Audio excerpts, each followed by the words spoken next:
Good morning, Patty Christensen, hand CRPS lady. Still feeling it pretty bad in that hand. So my apples are done. They actually got done in the middle of the night. Well, while I was sleeping, let's just put it that way. And what'll happen is the machine will return to a freeze mode to kind of protect things. So when you wake up and you see it's like that, you have to add a little bit of time to kind of re-warm everything up to make sure that everything is good and dry. So there you go, very good and dry. And so then all I do is I just start bagging, right? That's the tedious process. I use smaller bags now most of the time because it's a little hard to open because of my hands. I use the smaller bags because I like to have more serving size.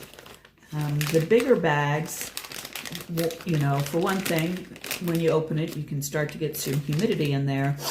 But the other problem is it can lend to overeating. Sorry, had to take a little sneeze break there. That's, you know, it's that time of year, I guess. But anyway, I make these smaller size for single serving for myself so I don't overeat. And also, you know, for giving gifts or treats or whatever. I have a new thing now when my clients have gone through, you know, and they've signed all their documents and everything, I give them a treat.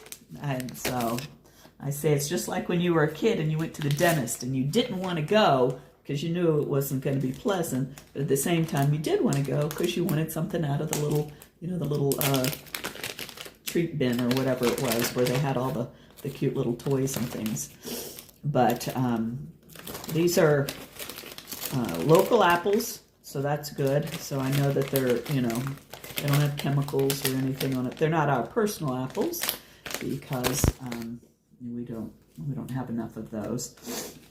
But and I just sit here in the morning. I always do all these in the morning before I start my day. But I'll just be sitting here for a while, you know, bagging these. And then it's interesting, I'll bag up a whole bunch. As you can see, I've got, well, you can't see all of them, but I've got 4 double stacked trays, right? So there's 2 levels there. And I think there was probably like, so there's probably 24 apples or maybe more. I don't know, something like that. 24 or 30 apples. And so I'll be like, oh, I'll have apples forever. But it's surprising how quickly these freeze-dry items go away. So anyway, just wanted to show you guys this is what it's like when it comes out of the freeze dryer. Everything's super dry. If I were to touch and I were to feel any cold, again, that means that there's ice in there. What is ice? Water, liquid. You got to stick it back in for more. Things like this, I've got them, you know, pretty spread apart. And in between my layers, I've got this mesh, so there's really good airflow. So I don't typically have a problem like that when I'm doing things like fruit. I have to be really careful when I'm doing more solid items like eggs. If there's anywhere where it's a little bit thicker, I will get that problem where there will be some ice in there. So it's very common for me when I'm doing eggs, even with adding extra time, that out of the 4 eggs, I'll probably end up with 4 tray of eggs. I'll end up with 1 tray that ends up having to go back through with something else because, you know, that much of it, just, if it's the least bit cold, that area plus a little bit of the surrounding area is going to go back through.